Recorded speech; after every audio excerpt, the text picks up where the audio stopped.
압둘의 예상보다 본격적인 지식 유튜브. 이번에 얘기해볼 내용은 이슬람과 하나님입니다. 이슬람에서는 무슨 신을 믿나요?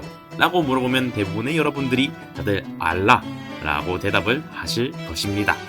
알라, 아랍어로 정관사 아를 써서 의미를 한정하고 신을 뜻하는 일반 명사 일라를 붙인 단어입니다.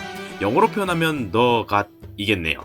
실제로 외국에서는 대부분 신을 뜻하는 일반 명사에 정관사를 붙이거나 대문자로 표기하는 등의 방식으로 유일신을 표기하는 방식을 쓰곤 합니다. 한국어에는 대문자도 정관사도 없으니까 쓸 수 없는 방식이지요. 그렇다고 쌍잠을 쓸 수도 없잖아요. 아무튼 이슬람에서는 신을 알라라고 지칭합니다. 하지만 한국 이슬람 중앙회 사이트에 올라온 자료들을 보면 알라라는 단어 대신에 하나님이라는 단어를 쓰거나 두 단어를 병기해서 표기하는 모습들을 볼 수 있습니다. 하나님 외에 신은 없으며 무함마드는 하나님의 사자이다 라고 적혀 있지요. 물론 종교상으로는 유대교나 개신교나 가톨릭이나 정교회나 이슬람이나 다 똑같은 아브라함의 야훼를 믿고 있는 것이니 개신교에서 쓰는 하나님이라는 단어를 똑같이 이슬람이 써도 어차피 같은 신이니까 문제될 부분은 없습니다. 그런데 이전 화에서 보았듯이 하나님이라는 단어는 예수의 선교사인 마테오 리치의 번역을 통해 생겨난 단어라는 것이죠. 그렇다면 대체 왜 이슬람은 하나님이라는 표현을 지금 사용하고 있는 것일까요? 유배낼 정도로 선교에 집착하면서 지속적으로 선교사를 보내 동북아의 기독교를 전파하려던 가톨릭 교회와는 다르게 이슬람과 동북아의 접촉은 주로 무역하던 상인들이 정착을 하거나 기술자로서 관직을 얻어 활동하는 자들이 대부분이었습니다. 당연히 이들은 선교사가 아니니까 선교에 올인하지 않았고 동북아에서의 이슬람은 소수 집단의 종교에 불과했을 뿐 널리 퍼지지 못하였으며 그렇기에 중앙정부에서 통혼령을 내리거나 그들의 풍습을 금지하였을 때 금세 정체성을 잃고 동화되었습니다. 한국에서도 지속적으로 이슬람 상인들이 와서 교역을 했고 고려 가요에도 회회아비, 즉 무슬림에 대한 가사가 나와 있으며 조선 초기까지도 무슬림 공동체가 존재하였으나 이슬람이 일반 백성들에게 널리 퍼지지 못하였으며 세종식이 이들의 풍습을 금하고 통혼하게 하자 이슬람은 한국에서 자취를 감추게 됩니다. 이런 상황이니 한자 문화권에서의 이슬람에 대한 이해는 굉장히 피상적이고 부정확한 수준에 머물렀습니다. 이슬람이 중국에 유입된 초기의 표기법들을 보면 알라를 불, 즉 부처로 표기하거나 천 혹은 천신 등으로 표기를 하였으며 명나라 이후에 가서야 진주, 즉 진짜 주님이라고 표기하게 됩니다.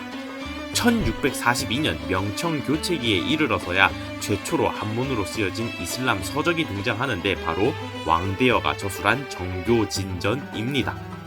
여기에서는 진주라는 표현뿐만 아니라 진일이라는 표현을 사용합니다. 알라가 진정한 신이라는 뜻뿐만 아니라 유일한 신이란 것이죠. 실제로 이슬람 신학에서 신의 유일성은 굉장히 중요시됩니다.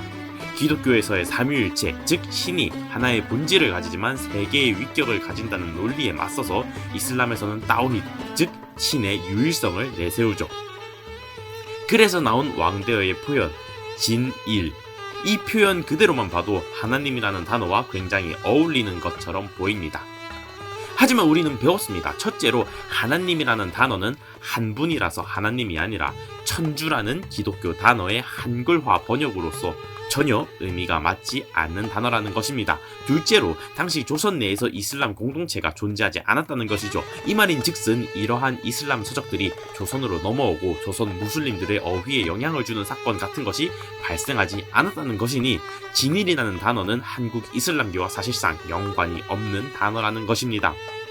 한국 내에서 이슬람 공동체가 생기기 시작한 것은 한국 전쟁 당시 터키 군인들의 전도에 의해서이고 그 공동체가 유의미한 규모로 커진 것은 중동 건설 붐 이후의 일입니다. 또한 이 시기에는 국내 이슬람계에서조차 하나님이라는 표기를 사용하지 않았죠. 사실 이슬람계에서 하나님이라는 단어를 병용해서 사용하기 시작한 것은 2006년 이후의 일입니다. 굉장히 최근의 일이죠. 즉 하나님이라는 단어는 국내의 이슬람 전통에 의해서 쓰여진 단어가 아니라는 것입니다. 그렇다면 왜 갑자기 하나님이라는 단어를 이슬람에서 가져다 쓰기 시작했을까요?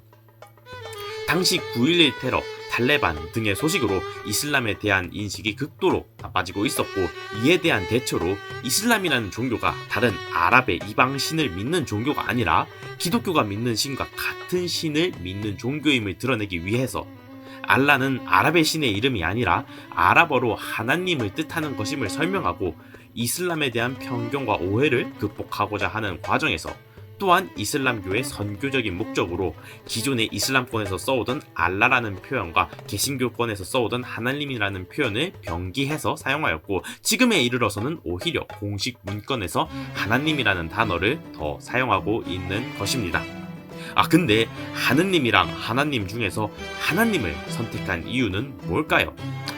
비록 하나님이라는 단어가 하나 플러스 님에서 온 단어가 아니지만은 이미 1900년대 초기부터 하나님이라는 단어의 어원이 빠르게 잊혀지고 하나 플러스 님이라는 가짜 어원이 오히려 널리 퍼지고 개신교권 내에서 정설로 여겨지게 되었으니, 이슬람교 입장에서는 오히려 자신들의 교리를 잘 표현할 수 있는 하나님이라는 단어를 선택하게 된 것이죠. 이러한 복잡한 과정들을 거쳐서 가톨릭은 하느님, 개신교는 사투리를 써서 하나님, 이슬람교는 개신교의 것을 따라가서 하나님, 이렇게 사용하게 된 것입니다. 아무튼 그렇습니다. 하나면 하나지 둘이겠느냐? 이상 앞둘이었습니다.